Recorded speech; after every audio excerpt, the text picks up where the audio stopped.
C'è chi ha presentato titoli di studio falsi o conseguiti in veri e propri diplomifici, tutti concentrati in campagna tra Salerno, Benevento e Avellino, chi ha indicato esperienze lavorative fantomatiche in scuole paritarie improbabili, il tutto per fare curriculum e avanzare nelle graduatorie, scalzando così tanti candidati onesti. È un terremoto quello che si è abbattuto sulle scuole della Marca in un anno già difficile sia per il Covid che per la carenza di supplenti. 101 le persone denunciate dalla Guardia di Finanza di Treviso dopo una lunga attività investigativa, soprattutto collaboratori scolastici ma anche amministrativi e tecnici che avevano partecipato al bando 2017-2020. In tanti casi lo stesso voto finale dichiarato raggiungeva con impressionante facilità l'agognato 100, da qui il nome dell'operazione che ha preso il via proprio da alcune segnalazioni dell'ufficio scolastico provinciale. 101 e lode è un voto inesistente, naturalmente, lo sappiamo tutti quanti, quindi già questo è sintomatico dell'essenza di questa operazione che riguarda diplomi e titoli di servizio falsi.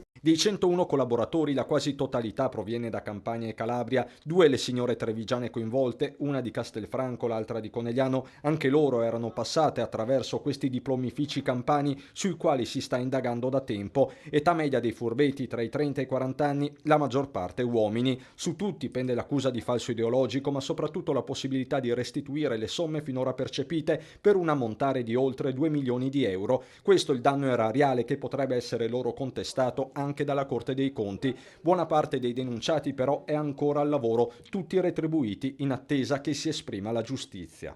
Un altro piano, il piano civilistico amministrativo, che porterà poi l'ufficio scolastico provinciale a prendere i provvedimenti di competenza. In alcuni casi la falsa attestazione è risultata grossolana, per non dire tragicomica. In 3 hanno indicato come recapito telefonico dell'istituto di provenienza il numero di una gioielleria di Vibo Valencia. Di certo l'indagine è destinata a espandersi a macchia d'olio in tutta la penisola. Chiaro che il sistema non riguardi solo la Marca. L'operazione non si ferma qui, naturalmente. Da adesso in poi noi attiveremo tutti i nostri comandi sul territorio nazionale segnalando questi istituti che si sono prestati a questa opera.